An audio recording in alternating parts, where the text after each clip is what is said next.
ಸರ್ವರಿಗೂ ನಮಸ್ಕಾರ. ಜ್ಯೋತಿಷ್ಯದ ಪಾಠಕ್ಕೆ ನಿಮ್ಮೆಲ್ಲರಿಗೂ ಸ್ವಾಗತ. ಕಳೆದ ಬಾರಿ ಮುಹೂರ್ತಕ್ಕೆ ಸಂಬಂಧಪಟ್ಟ ಕ್ಯಾಲ್ಕುಲೇಷನ್ ಹೇಗೆ ಮಾಡಬೇಕು ಈ ವಿಚಾರಗಳನ್ನೆಲ್ಲ ನೋಡಿದ್ವಿ.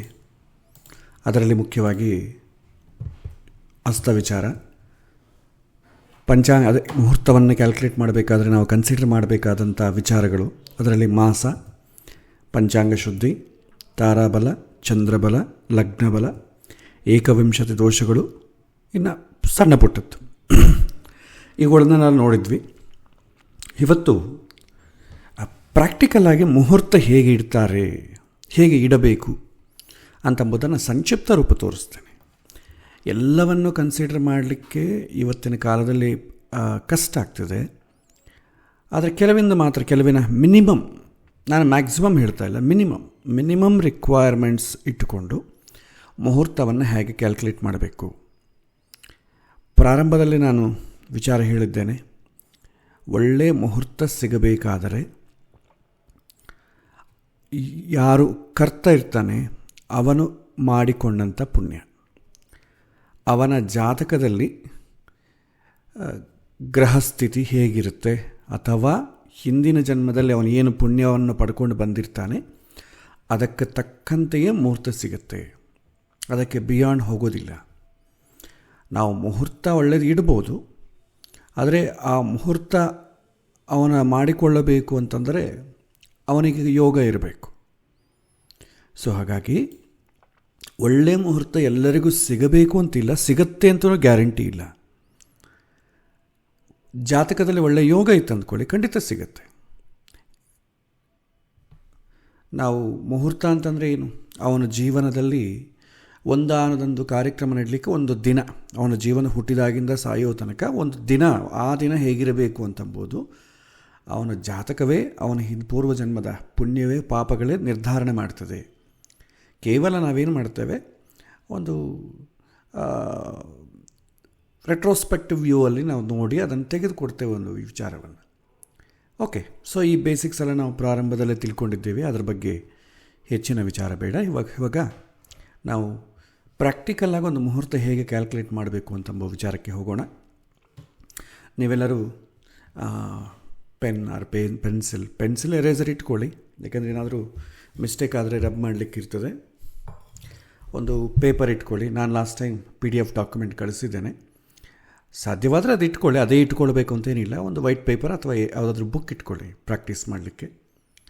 ನಾನು ಸ್ಟೆಪ್ ಬೈ ಸ್ಟೆಪ್ ಗೈಡ್ ಮಾಡ್ತೇನೆ, ನೀವು ಅದೇ ರೀತಿ ನಿಧಾನವಾಗಿ ಫಾಲೋ ಆಗಿ. ಓಕೆ, ಪ್ರಶ್ನೆಗಳೇನಾದರೂ ಬಂದರೆ ಬರೆದಿಟ್ಕೊಳ್ಳಿ. ಕ್ಲಾಸ್ ನಂತರ ಆಗಲಿ ಅಥವಾ ಇದಕ್ಕಾಗಿ ನಾವು ಮಾಡುವಂಥ ಯಾವುದಾದ್ರೂ ಒಂದು ಸೆಷನಲ್ಲಿ ಅದರ ಬಗ್ಗೆ ನಾವು ತಿಳ್ಕೊಳ್ಳೋಣ. ಈ ಕ್ಯಾಲ್ಕುಲೇಷನ್ ಮಾಡೋದರಲ್ಲಿ ಇವತ್ತಿನ ದಿನ ನಾನು ಆಲ್ರೆಡಿ ನಿಮಗೆ ಪಂಚಾಂಗವನ್ನು ಕಳಿಸಿದ್ದೇನೆ, PDF ಡಾಕ್ಯುಮೆಂಟ್. ಅದಿದ್ರೂ ಅಥವಾ ಆಫ್ಲೈನ್ ವೀಡಿಯೋ ನೋಡೋರಿಗೆ ಅದೇ ಇರೋದಿಲ್ಲ. ಸೊ ಪಂಚಾಂಗದ ಡೇಟಾ ಇಟ್ಕೊಳ್ಳಿ, ಅದು ಯಾವುದೇ ಆಗಲಿ. ಪ್ರಾಕ್ಟೀಸಿಂಗಿಗೆ ಬೇಕಾದರೆ ನೀವು ಯಾವುದು ಬೇಕಾದ್ರೂ ತೊಗೊಳ್ಳಿ, ಯಾವ ಮಠದ ಪಂಚಾಂಗ ಆದರೂ ತೊಗೊಳ್ಳಿ ಪ್ರಾಕ್ಟೀಸಿಗೋಸ್ಕರ. ಇದು ಓನ್ಲಿ ಪ್ರಾಕ್ಟೀಸ್ಗೋಸ್ಕರವೇ, ಇದು ರಿಯಲ್ ಟೈಮಲ್ಲಿ ನಾವು ಇಡುವಂಥ ಮುಹೂರ್ತ ಅಲ್ಲ. ಪ್ರಾಕ್ಟೀಸ್ ಮಾಡೋಣ. ಸೊ ಯಾವುದೇ ಒಂದು ಡೇಟಾ ಇಟ್ಕೊಳ್ಳಿ. ನೀವು ನಾನು ಕಾಲದ ಬಾರಿಗೆ ಹೇಳ್ದಂಗೆ ಜಗನ್ನಾಥ ಫೋರ ಸಾಫ್ಟ್ವೇರಲ್ಲಿ ನೀವು ನಿಮ್ಮ ಪ್ಲೇಸಿಗೆ ತಕ್ಕಂತೆ ಪಂಚಾಂಗವನ್ನು ಜನರೇಟ್ ಮಾಡಿಕೊಂಡು ಎಕ್ಸೆಲ್ಲಿ ಪೇಸ್ಟ್ ಮಾಡ್ಕೊಂಡು ಇಟ್ಕೊಳ್ಳಿ. ಅಥವಾ ಯಾವುದಾದ್ರೂ ರೆಫರೆನ್ಸಿಗೋಸ್ಕರ ಎನಿ ಡೇಟಾ ಇಟ್ಕೊಂಡು ರೆಡಿಯಾಗಿ ಇಟ್ಕೊಂಡು ಅದನ್ನು ಬೇಕಾದ್ರೆ ಅದನ್ನು ಪ್ರಕಾರ ನಾವು ಗೈಡ್ ಮಾಡ್ಬೋದು. ನಾವು ಇವತ್ತು ಡೇಟಾನಿಟ್ಕೊಂಡು ಹಸ್ತ ವಿಚಾರ, ಮಾಸ, ಪಂಚಾಂಗ ಶುದ್ಧಿ ಇವುಗಳನ್ನು ಕನ್ಸಿಡರ್ ಮಾಡ್ತಾ ಯಾವ ಮುಹೂರ್ತ ಬರುತ್ತೆ. ಇಲ್ಲಿ ನಾವು ಎಲ್ಲರಿಗೂ ಕಾಮನ್ನಾಗಿ ನೋಡ್ತೇವೆ, ಯಾಕೆಂತಂದರೆ ಒಬ್ಬ ಸ್ಪೆಸಿಫಿಕ್ ಪರ್ಸನಿಗೆ ನಾವು ನೋಡಲ್ಲ. ಮುಹೂರ್ತಗಳನ್ನು ರೆಡಿ ಮಾಡಿ ಇಟ್ಕೊಂಡ್ಬಿಡ್ತೇವೆ, ಮತ್ತು ಯಾರಾದರೂ ಮುಹೂರ್ತ ಬೇಕಾದರೆ ಅವನಿಗೆ ಮಾತ್ರ ಅದು ಚೆಕ್ ಮಾಡ್ತೇವೆ. ಇದರಲ್ಲಿ ತಾರಾಬಲ, ಚಂದ್ರಬಲ ಬಿಟ್ಟು ಉಳಿದದ್ದು ಎಲ್ಲರಿಗೂ ಕಾಮನ್. ತಾರಾಬಲ, ಚಂದ್ರಬಲ ಮಾತ್ರ ಒಬ್ಬೊಬ್ಬರಿಗೂ ಒಂದೊಂದು ಥರ ಇರ್ತದೆ. ಅವರವರ ನಕ್ಷತ್ರ, ಅವರವರ ರಾಶಿ ಬೇಸ್ ಮೇಲೆ ತಾರಾಬಲ, ಚಂದ್ರಬಲ ಕ್ಯಾಲ್ಕುಲೇಟ್ ಆಗ್ತದೆ. ಹಾಗಾಗಿ ಆ ಎರಡನ್ನು ಬಿಡೋಣ, ಉಳಿದದ್ದೆಲ್ಲ ಕಾಮನ್ ಆಗಿ. ಉಳಿದದ್ದೆಲ್ಲ ನಾವು ಕ್ಯಾಲ್ಕುಲೇಟ್ ಮಾಡಿ ಕೊನೆಯದಾಗಿ ನಾವು ತಾರಾಬಲ ಚಂದ್ರಬಲ ಇಂಪ್ಲಿಮೆಂಟ್ ಮಾಡಿದರೆ ಆಯಿತು, ಯಾರಿಗೆ ಬೇಕೋ ಹಾಗೆ. ಅಂದರೆ ಒಂದು ಕಾಮನ್ನಾಗಿ ಮುಹೂರ್ತಗಳನ್ನು ಕ್ರಿಯೇಟ್ ಮಾಡಿಕೊಂಡು ಯಾರಿಗಾದರೂ ಮುಹೂರ್ತ ಬೇಕು ಅಂತಂದರೆ ಅವತ್ತಿನ ಮುಹೂರ್ತ ನಾವು ಕ್ಯಾಲ್ಕುಲೇಟ್ ಮಾಡಿದಂಥ ಮುಹೂರ್ತದ ಡೇಟಿಗೆ ಅವರಿಗೆ ತಾರಾಬಲ ಬರುತ್ತಾ ಚಂದ್ರಬಲ ಬರುತ್ತಾ ಅಂತ ನೋಡಿ ಅವರಿಗೆ ನಾವು ಮುಹೂರ್ತ ಇಟ್ಟುಕೊಡ್ತೇವೆ. ಸೊ ಇವತ್ತು ತಾರಾಬಲ ಚಂದ್ರಬಲ ಬಿಟ್ಟು ಉಳಿದದನ್ನೆಲ್ಲತನೂ ನಾವು ಕ್ಯಾಲ್ಕುಲೇಟ್ ಮಾಡಲಿಕ್ಕೆ ಪ್ರಯತ್ನ ಮಾಡೋಣ. ಇದರಲ್ಲಿ ನಾನು ಕಳೆದ ಬಾರಿ ಹೇಳಿದಂಗೆ ಒಂದು ಡಾಟಾ ರೆಡಿ ಮಾಡಿ ಇಟ್ಕೊಂಡಿದ್ದೇನೆ. ಇದು ಶ್ರಾವಣ ಮಾಸದಿಂದ ನಾವು ಮುಹೂರ್ತಗಳನ್ನು ನೋಡೋಣ. ಈಗಾಗಲೇ ಈಗ ಮಾಘ ಮಾಸ, ನೆಕ್ಸ್ಟ್ ಫಾಲ್ಗುಣ ಮಾಸ. ಸೊ ಆದರೆ ಪ್ರಾಕ್ಟೀಸ್ ನಾವು ಯಾವಾಗ ಮಾಡಿದ್ರೆ ಮಾಘ ಮಾಸದಿಂದ ಪ್ರಾಕ್ಟೀಸ್ ಮಾಡೋಣ.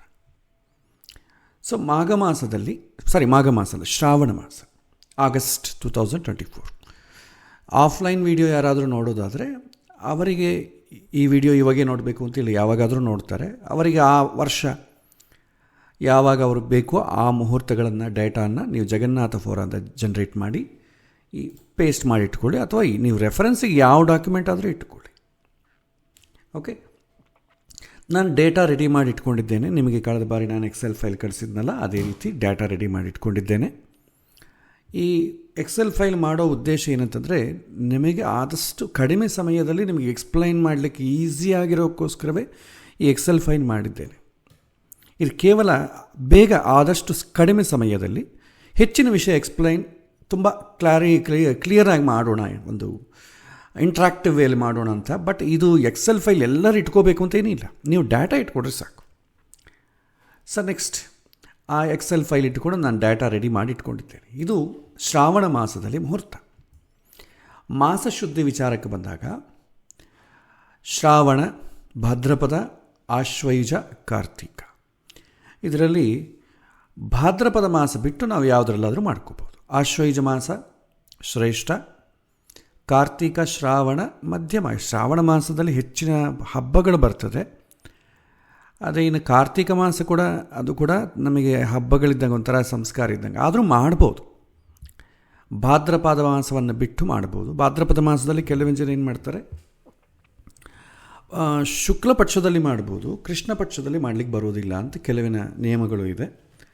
ಆದರೆ ಶ್ರೇಷ್ಠ ಅಂತೂ ಅಲ್ಲ. ನಮಗೆ ಬೇರೆ ಚೆನ್ನಾಗಿದ್ದಾಗ ಅದನ್ನು ಆಯ್ಕೆ ಮಾಡೋ ಅವಶ್ಯಕತೆ ಇಲ್ಲ. ನಿಮಗೆ ಬೇರೆ ಎಲ್ಲೂ ಸಿಗ್ತಾನೇ ಇಲ್ಲ ಅಂದರೆ ಕೊನೆಯ ಪಕ್ಷದಲ್ಲಿ ಭಾದ್ರಪದ ಮಾಸ ಶುಕ್ಲ ಪಕ್ಷವನ್ನು ಆಯ್ಕೆ ಮಾಡಿಕೊಳ್ಬೋದು. ಆದರೆ ನಾವು ಅದರ ಉದ್ದೇಶ ಅದನ್ನೇ ಇಟ್ಕೊಳ್ಬೇಕು ಅಂತೇನಿಲ್ಲ. ನಾವು ಶ್ರಾವಣ, ಆಶ್ವಯುಜ, ಕಾರ್ತಿಕ ಈ 3 ಮುಹೂರ್ತಗಳಲ್ಲಿ ಎಷ್ಟಾಗುತ್ತೋ ಅಷ್ಟು ನಾವು ಮುಹೂರ್ತವನ್ನು ಕ್ಯಾಲ್ಕುಲೇಟ್ ಮಾಡೋಣ. ಮೊದಲೇನು ಮಾಡಬೇಕು, ಅಸ್ತ ನಾವೆಲ್ಲ ಇಟ್ಕೊಂಡಿದ್ವಿ. ಯಾವಾಗಿಂದ ಯಾವಾಗ ಅಸ್ತ ಇದೆ, ಯಾವಾಗ ಶುಕ್ರಾಸ್ತ ಗುರು ಅಸ್ತ ಇರುತ್ತೋ ಆ ಡೇಟ್, ಆ ರೇಂಜನ್ನು ಒಮಿಟ್ ಮಾಡಿ. ಶುಕ್ರಾಸ್ತದಲ್ಲಿ ಗುರು ಅಸ್ತದಲ್ಲಿ ನಾವು ಯಾವುದೇ ಥರದ ಶುಭ ಕಾರ್ಯಗಳನ್ನು ಮಾಡೋದಿಲ್ಲ, ಅದನ್ನು ಒಮಿಟ್ ಮಾಡಿ. ನೆಕ್ಸ್ಟ್ ಮಾಸಗಳನ್ನು ಆಯ್ಕೆ ಮಾಡಿಕೊಳ್ಳಿ. ಸೊ ಭಾದ್ರಪದ ಮಾಸವನ್ನು ಬಿಟ್ಟು ಉಳಿದ ಮಾಸದಲ್ಲಿ ನಾವು ಕ್ಯಾಲ್ಕುಲೇಟ್ ಮಾಡೋಣ. ನೆಕ್ಸ್ಟ್ ನಾನೇನು ಮಾಡ್ತೇನೆ, ಭಾದ್ರಪದ ಮಾಸವನ್ನು ಒಮಿಟ್ ಮಾಡ್ತೇನೆ. ಒಂದು ನಿಮಿಷ. ಓಕೆ, ಭಾದ್ರಪದ ಮಾಸವನ್ನು ಬಿಟ್ಟು ಎಲ್ಲ ಡೇಟಾನ ಇಟ್ಕೊಂಡಿದ್ದೆ. ನೀವು ಡಾಕ್ಯುಮೆಂಟ್ ಇದ್ದರೆ ಡಾಕ್ಯುಮೆಂಟ್ ಇಟ್ಕೊಳ್ಳಿ, ರೆಫರೆನ್ಸ್. ಈಗ ಈ ಭಾದ್ರಪದ ಮಾಸದಲ್ಲಿ ಶ್ರಾವಣ ಶುಕ್ಲ ಪ್ರತಿಪತ್ತಿಯಿಂದ ನಾವು ಪಂಚಾಂಗ ಶುದ್ಧಿಯನ್ನು ನೋಡುತ್ತೇವೆ. ಯಾವ ತಿಥಿ, ವಾರ, ನಕ್ಷತ್ರ, ಯೋಗ, ಕರ್ಣ, ಒಂದು ಶುಭಕಾರಕ್ಕೆ ಶುಭಕರ ಅಂತಂಬುದು ನಾವು ಪ್ರಾರಂಭದ ಪಾಠಗಳಿಂದ ಮುಹೂರ್ತದಲ್ಲಿ ನೋಡಿದ್ದೇವೆ. ಸೊ ಇವತ್ತು ನಮಗೆ ಬೇಕಾದ್ದೇನು, ಪಂಚಾಂಗ ಶುದ್ಧಿ. ಮಾಸ ಶುದ್ಧಿ ಆಯಿತು, ಭಾದ್ರಪದ ಮಾಸವನ್ನು ಬಿಟ್ಟು ಉಳಿದದ್ದು ಮಾಡೋಣ. ನೆಕ್ಸ್ಟ್ ಪಂಚಾಂಗ ಶುದ್ಧಿಗೆ ಬರೋಣ. ಪಂಚಾಂಗದಲ್ಲಿ ತಿಥಿ, ವಾರ, ನಕ್ಷತ್ರ, ಯೋಗ, ಕರ್ಣ ಇವುಗಳನ್ನು ನೀವು ಆಯ್ಕೆ ಮಾಡ್ಕೊ. ಒಳ್ಳೆಯ ತಿಥಿ, ಒಳ್ಳೆಯ ವಾರ, ಒಳ್ಳೆಯ ನಕ್ಷತ್ರ, ಯೋಗ, ಕರ್ಣ ಎಲ್ಲದೂ ಒಳ್ಳೆಯದೇ ಇರಬೇಕು. ಯಾವುದಾದ್ರೂ ಒಂದು ಶುಭ ಅಲ್ಲದಿದ್ದರೂ ಕೂಡ ಅದನ್ನು ಅವಾಯ್ಡ್ ಮಾಡಿ. ಓಕೆ, ಸೊ ಈಗ ನಾನೇನು ಮಾಡ್ತೇನೆ, ಈಗ ನೋಡಿ ಮಾಸಶುದ್ಧಿ ವಿಚಾರಕ್ಕೆ ಬಂದಾಗ ನಿಮಗೆ ಎಲ್ಲ ಒಳ್ಳೆಯ ಶುಭಕರವಾಗಿರುವಂಥ ಡೇಟ್ ಯಾವುದು? ಈಗ ನೀವು ನೋಡಿ, ಪ್ರಾರಂಭದಲ್ಲಿ 5/8/2024 ಶ್ರಾವಣ ಮಾಸ ಶುಕ್ಲ ಪ್ರತಿಪದ ನಾವು ಮಾಡೋದಿಲ್ಲ, ಸೊ ಸ್ಕಿಪ್ ಮಾಡಿ. 6ನೇ ತಾರೀಕು ಮಂಗಳವಾರ ಸ್ಕಿಪ್ ಮಾಡಿ. 7ನೇ ತಾರೀಕು ಪುಬ್ಬ ನಕ್ಷತ್ರ ಬರುತ್ತೆ, ಪರಿಗ ಯೋಗ, ಇದೆರಡೂ ಸರಿ ಇಲ್ಲ, ಬಿಟ್ಬಿಡಿ. 8ನೇ ತಾರೀಕು ಚತುರ್ಥಿ ಬರುತ್ತೆ, ಬೇಡ. 9ನೇ ತಾರೀಕು ಸಿದ್ಧಯೋಗ ಇದೆ, ಯೋಗ ಸರಿ ಇಲ್ಲ, ಉಳಿದದ್ದೆಲ್ಲ ಚೆನ್ನಾಗಿದೆ, ಆದರೂ ಸ್ಕಿಪ್ ಮಾಡಿ. ಮ್ಯಾಕ್ಸಿಮಮ್ ಚೆನ್ನಾಗಿರೋ ಮುಹೂರ್ತ ಇಡಿ. ಇನ್ ಕೇಸ್ ಬೇರೆ ಆಲ್ಟರ್ನೇಟ್ ಇಲ್ಲ ಅಂತಂದರೆ ಆವಾಗ ನೋಡೋಣ. ಸೊ ಅದು ಬಿಡಿ. 10ನೇ ತಾರೀಕು ಷಷ್ಠಿ ಇದೆ, ಶನಿವಾರ ಮಾಡೋದಿಲ್ಲ.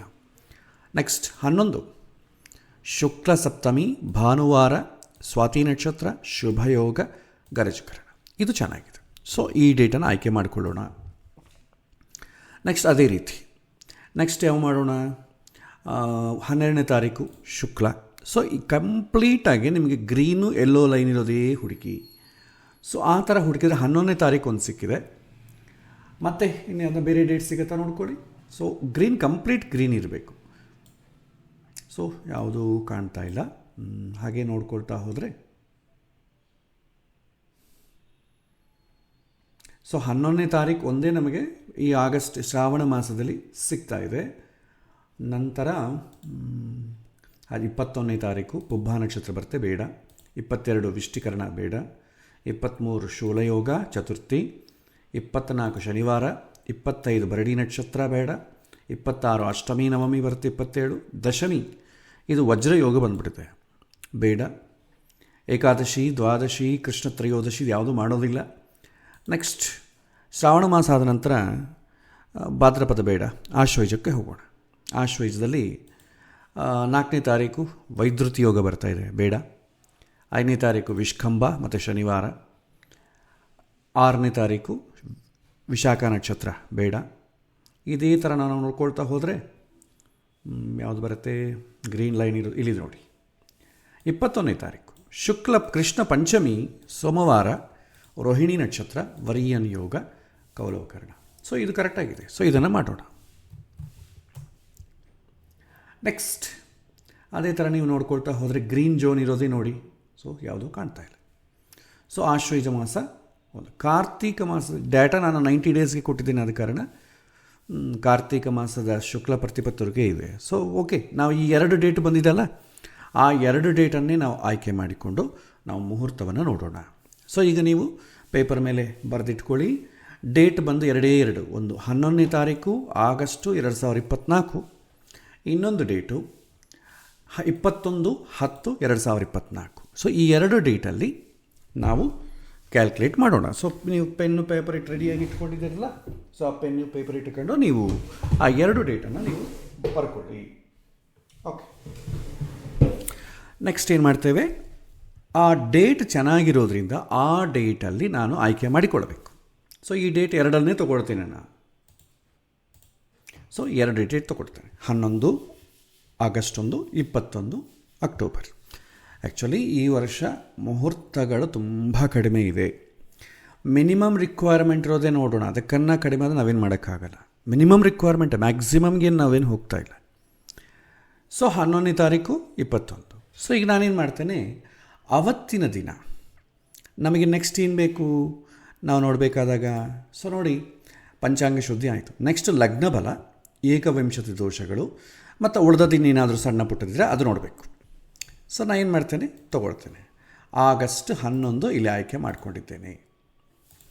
ಆಗಸ್ಟ್ 11ನೇ ತಾರೀಕು ಸೂರ್ಯೋದಯದಿಂದ ಮಧ್ಯಾಹ್ನದ ತನಕ ಲಗ್ನ ಬಲ ನೋಡಬೇಕು. ಸೊ ಯಾವ ಯಾವ ಲಗ್ನಗಳು ಬರುತ್ತೆ, ಆ ಲಗ್ನ ಎಷ್ಟು ಗಂಟೆಯಿಂದ ಎಷ್ಟು ಗಂಟೆಯವರೆಗೂ ಇರುತ್ತೆ, ಆ ಲಗ್ನದಲ್ಲಿ ಲಗ್ನಾಧಿಪತಿ ಹೇಗಿದ್ದಾನೆ, ಲಗ್ನ ಶುಭವಾಗಿದೆಯೋ ಇಲ್ಲವೋ, ಏನಾದರೂ ಕನ್ಸಿಡರೇಷನ್ಸ್ ಎಲ್ಲ ನಾವು ಮಾಡ್ತೇವೆ.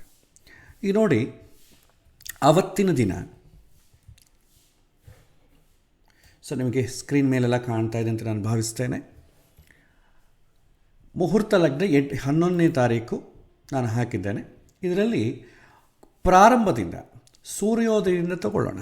ಸೊ ಸೂರ್ಯೋದಯಕ್ಕೆ ನೀವು ತಗೊಂಡಾಗ ಕರ್ಕ ಲಗ್ನ ಪ್ರಾರಂಭ 4 ಗಂಟೆ 11 ನಿಮಿಷದಿಂದ 6 ಗಂಟೆ 25 ನಿಮಿಷದವರೆಗೂ ಇದೆ.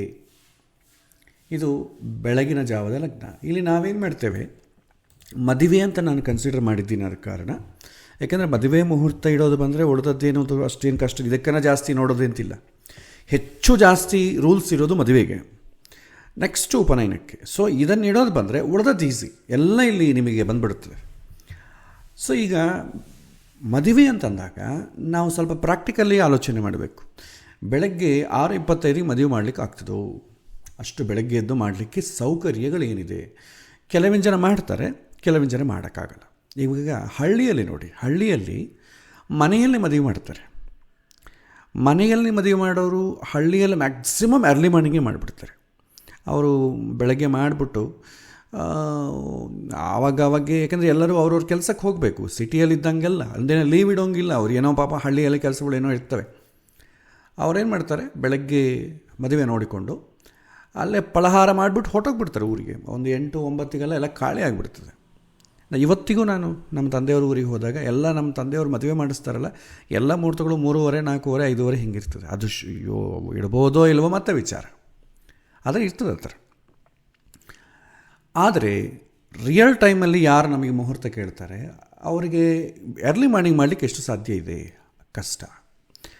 ಓಕೆ, ಸೊ ಹಾಗಾಗಿ ಇದು ವರ್ಕೌಟ್ ಆಗಲ್ಲ. ಕರ್ಕಲಗ್ನ ನಾವು ಮ್ಯಾಕ್ಸಿಮಮ್ ಚೆನ್ನಾಗಿದ್ರೂ ಕೂಡ ಅಷ್ಟು ಅರ್ಲಿಯಾಗಿ ಯಾರೂ ಮಾಡಲ್ಲ. ನೆಕ್ಸ್ಟ್ ಸಿಂಹಲಗ್ನ. ಸಿಂಹಲಗ್ನ ವಿವಾಹಕ್ಕೆ ಶ್ರೇಯಸ್ಕರ ಅಲ್ಲ. ಸಿಂಹಲಗ್ನ, ವೃಶ್ಚಿಕ ಲಗ್ನ ಮ್ಯಾಕ್ಸಿಮಮ್ ಅವಾಯ್ಡ್ ಮಾಡೋದು ಒಳ್ಳೆಯದು. ನೆಕ್ಸ್ಟ್ ಲಗ್ನ ಬಂದು ಕನ್ಯಾ ಲಗ್ನ.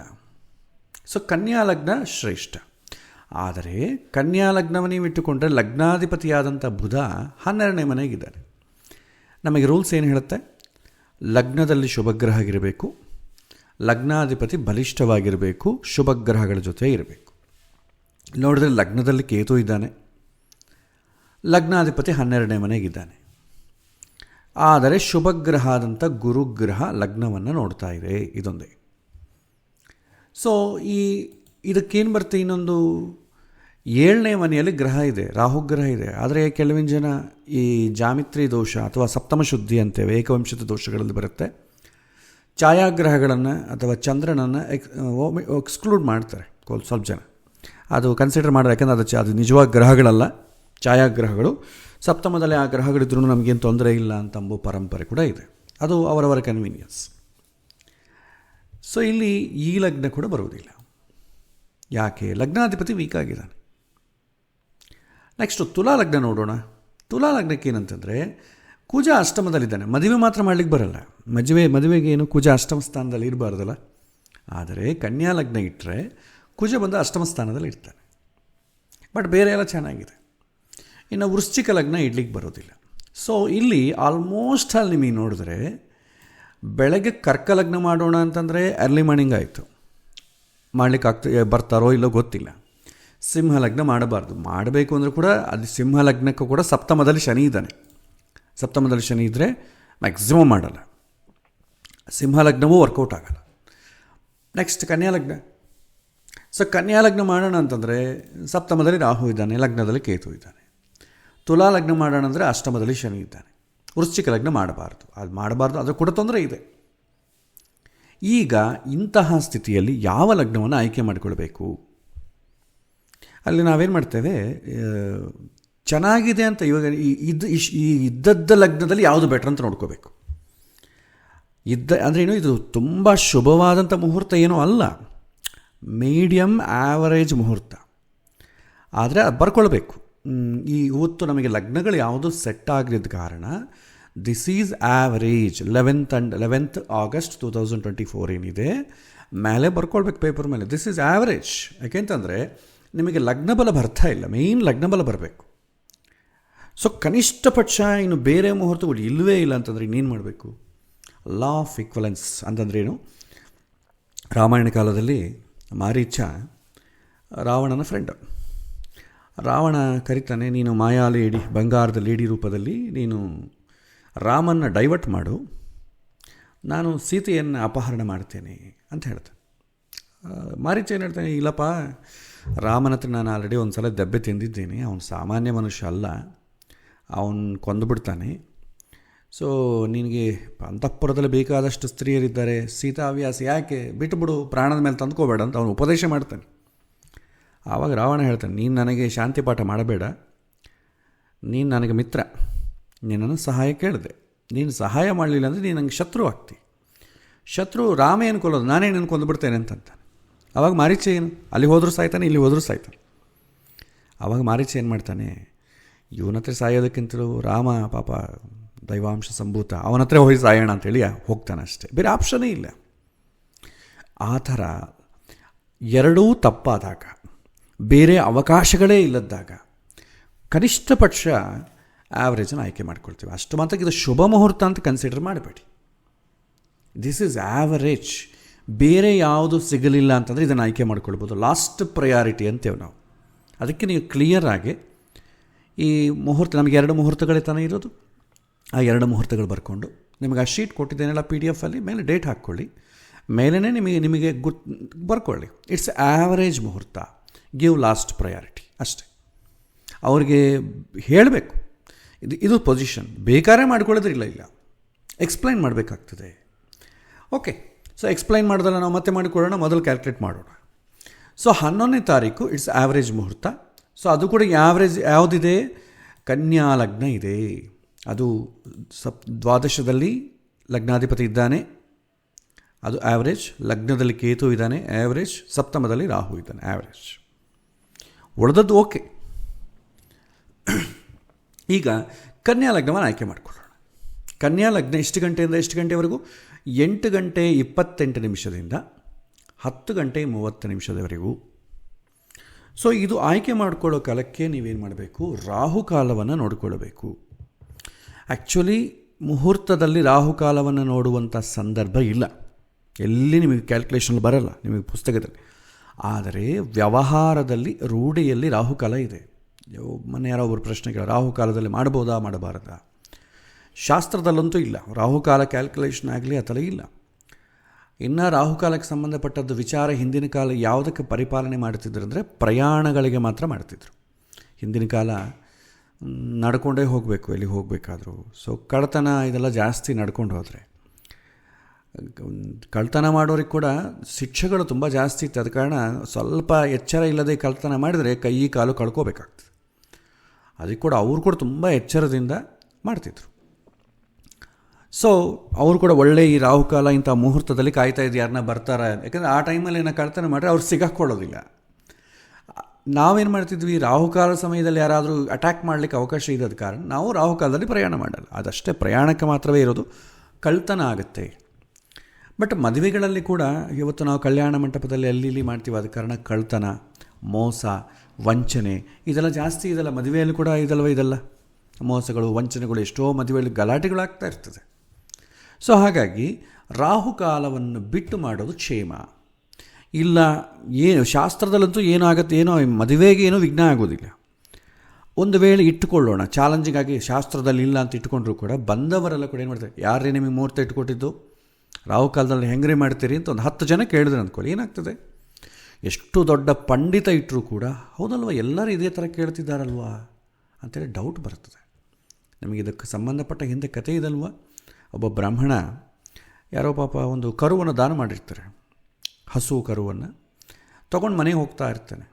ಒಂದು 3 ಜನ ಏನು ಮಾಡ್ತಾರೆ, ಇವನ ಹತ್ರದಿಂದ ಹೇಗಾದರೂ ಇದು ಕಸ್ಕೊಳ್ಬೇಕು ಅಂತೇಳಿ, ಏನು ಸ್ವಾಮಿ ಬ್ರಾಹ್ಮಣರಾಗಿದ್ದೀರಾ, ನಾಯಿನ ಕರ್ಕೊಂಡು ಹೋಗ್ತಿದ್ದೀರಲ್ಲ ಅಂತ ಒಬ್ಬರು ಅಂತಾನೆ. ಏನಿಗೇನು ತಲೆ ಕೆಟ್ಟದ, ಇದು ನಾಯಿ ಅಲ್ಲ, ಇದು ಕರು ಅಂತಾನೆ. ಹೌದಾ ಸ್ವಾಮಿ, ನನಗೆ ತಪ್ಪಾಯಿತು, ನನಗೆ ನಾಯಿ ಇದ್ದಂಗೆ ಕಾಣ್ತಾ ಅಂತ ಅವ್ನು ಹೊರಟೋಗ್ತಾನೆ. ಸ್ವಲ್ಪ ದೂರ ಆದಮೇಲೆ ಇನ್ನೊಬ್ಬನು ಬರ್ತಾನೆ, ಚ ಬ್ರಾಹ್ಮಣರಿಗೆ ಎಲ್ಲರೂ ನೀವು ಇಷ್ಟು ಎಲ್ಲರಿಗೂ ಉಪದೇಶ ಮಾಡ್ತೀರಿ, ನಾಯಿನ ಕರ್ಕೊಂಡು ಹೋಗೋದೇನು ಸ್ವಾಮಿ?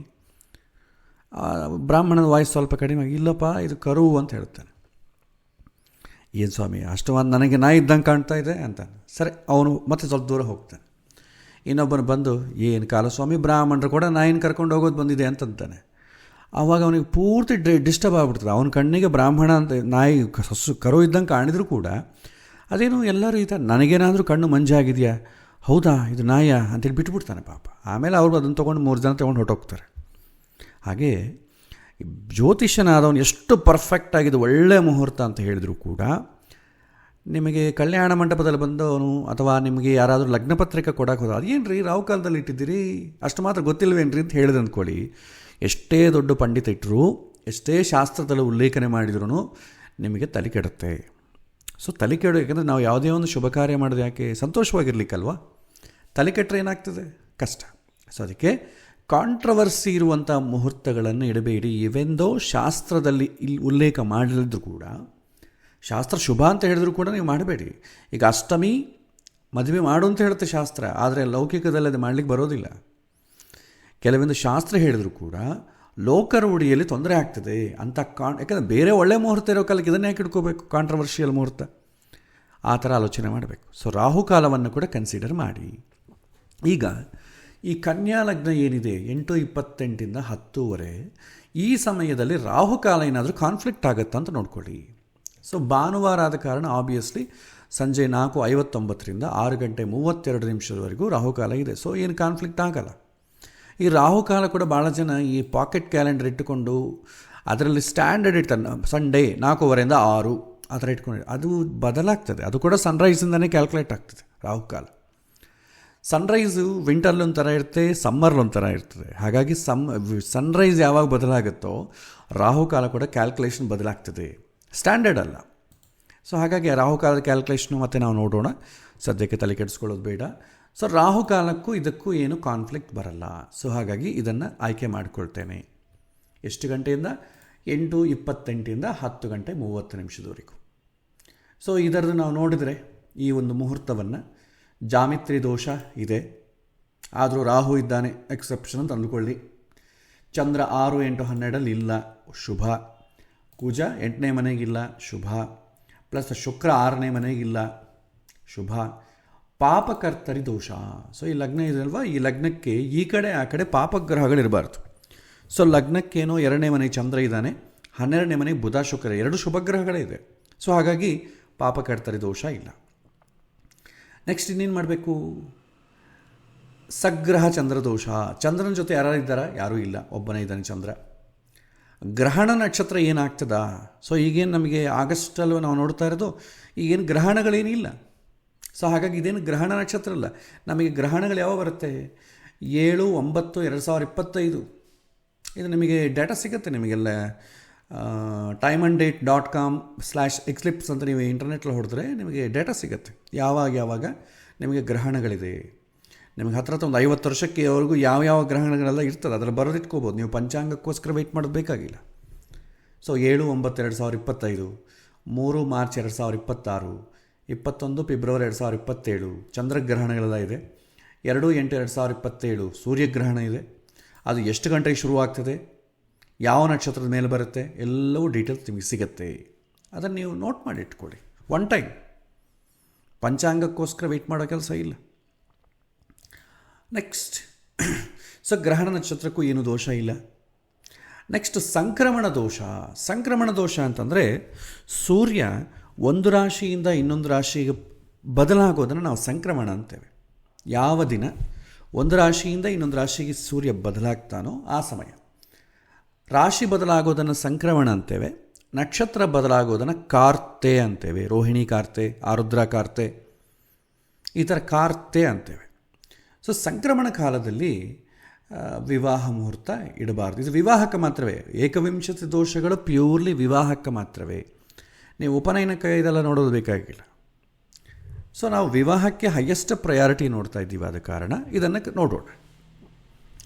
ಈಗ ಸಂಕ್ರಮಣ ದೋಷವೂ ಇಲ್ಲ. ನೆಕ್ಸ್ಟ್ ಲಗ್ನಗಂಡಾಂತ. ಲಗ್ನಗಂಡಾಂತ ಅಂದರೆ ಏನು? ಪ್ರಾರಂಭದಲ್ಲಿ, ಲಗ್ನ ಪ್ರಾರಂಭದಲ್ಲಾಗಲಿ ಲಗ್ನ ಮುಗಿಯೋ ಸಮಯದಲ್ಲಾಗಲಿ ಸಂಧಿಕಾಲದಲ್ಲಿ ನೀವು ಆ ಲಗ್ನದಲ್ಲಿ ಮುಹೂರ್ತ ಇಡಬಾರದು. ಅದಕ್ಕೆ ನೀವೇನು ಮಾಡಬೇಕು? ಲಗ್ನ ಎಷ್ಟು ಡಿಗ್ರಿಲಿದ್ದಾನೆ ಅಂತಂಬುದು ಪ್ರಧಾನ. ಅಂದರೆ ನಮಗೊಂದು ರಾಶಿ 30 ಡಿಗ್ರಿ ಆದ ಕಾರಣ ಲಗ್ನ ಪ್ರಾರಂಭ 5 ಡಿಗ್ರಿ, ಕೊನೆ 5 ಡಿಗ್ರಿ ಬಿಟ್ಬಿಟ್ಟು ಮಧ್ಯದಲ್ಲಿ ಮಾಡಿ. ಇನ್ನು ನಿಮಗೆ ಈಸಿ ಅಂತಂದರೆ ಪ್ರಾರಂಭ ಒಂದು 30 ನಿಮಿಷ ತೆಗೆದುಬಿಡಿ, ಕೊನೆಗೆ ಒಂದು 30 ನಿಮಿಷ ತೆಗೆದುಬಿಡಿ. ಸಂಕ್ಷಿಪ್ತವಾಗಿ ಹೇಳ್ತಾ ಇದ್ದೀನಿ. ಸೊ ಆವಾಗ ನಮಗೆ ಇದು ಒಳ್ಳೆ ಬರ್ತೀವಿ. ಈಗ ನೋಡಿ, ನಾನು ಸಮಯವನ್ನು ನ್ಯಾವಿಗೇಟ್ ಮಾಡ್ತೇನೆ. ಇಷ್ಟು ಗಂಟೆಗೆ 8:28 10:30. ಸೊ ನಾನೇನು ಮಾಡ್ತೇನೆ, 8:28 ಹಾಕ್ತೇನೆ. ನೋಡಿ, 8:28ಗೆ ಲಗ್ನ ಗಂಡ ಅಂತ. ಯಾಕೆ ಅಂತಂದರೆ ಆವಾಗಿನ ಸಿಂಹಲಗ್ನವೇ ಇದೆ. ಇದ್ರ ಪ್ರಕಾರ 28 ಡಿಗ್ರಿ 4 ನಿಮಿಷ. ಆ ಸಮಯದಲ್ಲಿ ನಾವು ಮಾಡಲ್ಲ. ಸೊ ನೀವು ನ್ಯಾವಿಗೇಟ್ ಮಾಡಿ, 1 ನಿಮಿಷ ನ್ಯಾವಿಗೇಟ್ ಮಾಡಿದರೆ ಸೊ ಕನ್ಯಾ ಲಗ್ನ ಬಂತು. ಸೊ ಕನ್ಯಾ ಲಗ್ನ ಇಲ್ಲಿ ನೀವು ಡಿಗ್ರೀಸ್ ಅಬ್ಸರ್ವ್ ಮಾಡ್ಬೋದು. ಇಲ್ಲಿ 2 ಡಿಗ್ರಿ 47 ನಿಮಿಷ. ಅಟ್ಲೀಸ್ಟ್ ಮಿನಿಮಮ್ 5 ಡಿಗ್ರೀಸ್ ಜಾಸ್ತಿ ಆದ್ರೇ ನಿಮಗೆ ಲಗ್ನಗಂಡ ಅಂತ ಹೋಗ್ತದೆ. ನಾನೇನು ಮಾಡ್ತೀನಿ, 9 ಗಂಟೆಗೆ ಇಡ್ತೇನೆ.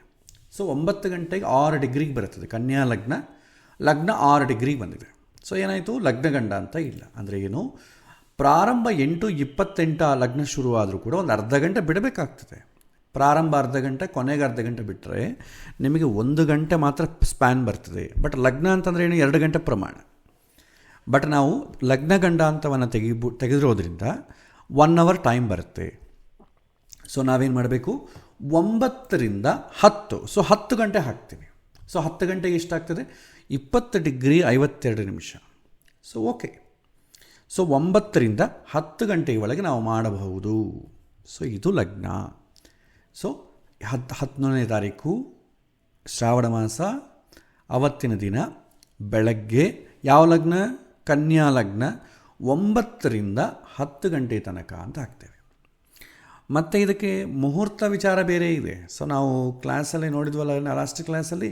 ಸೊ ಮುಹೂರ್ತ ಏನಂತೇವೆ, ನಮಗೆ 30 ಮುಹೂರ್ತ ಇರುತ್ತೆ. ಬಟ್ ಇವತ್ತು ಮುಹೂರ್ತ ಅಂತ ಹೆಸರೇ ಆಗಲಿ, ಮುಹೂರ್ತ ಯಾರೂ ಇಡ್ತಾ ಇಲ್ಲ. ಈಗ ನೀವು ಯಾವುದೇ ಪಂಚಾಂಗ ಇದು ಇನ್ವಿಟೇಷನ್ ನೋಡಿ ಸುಮೂರ್ತದಲ್ಲಿ ಅಂತ ಹಾಕ್ತಾರೆ. ಅದು ಸುಮೂರ್ತ ಯಾವುದಂತ ಯಾರಿಗೂ ಗೊತ್ತಿಲ್ಲ. ಅದು ಸುಮೂರ್ತವೇನ ಅಂತ ಕೂಡ ಗೊತ್ತಿಲ್ಲ. ಸುಮೂರ್ತ, ದುರ್ಮೂರ್ತ ಅಂತ 2 ಇರ್ತದೆ. ಅದನ್ನು ಹೇಗೆ ಕ್ಯಾಲ್ಕುಲೇಟ್ ಮಾಡ್ತೀರಿ, ಆ ಮುಹೂರ್ತದ ಸಮಯ, ಹೆಸರು, ಅದು ಆಸ್ಪಿಷಿಯಸ್ ನೋಡಿ ನಾವು ಮಾಡ್ತೇವೆ. ಒಂದು ದಿನಕ್ಕೆ 30 ಮುಹೂರ್ತ ಇದೆ. ಆ 30 ಮುಹೂರ್ತಕ್ಕೆ ಒಂದೊಂದು ಹೆಸರು ಇದೆ. ಅದು ಶುಭವೋ ಅಲ್ವೋ ನೋಡಬೇಕು.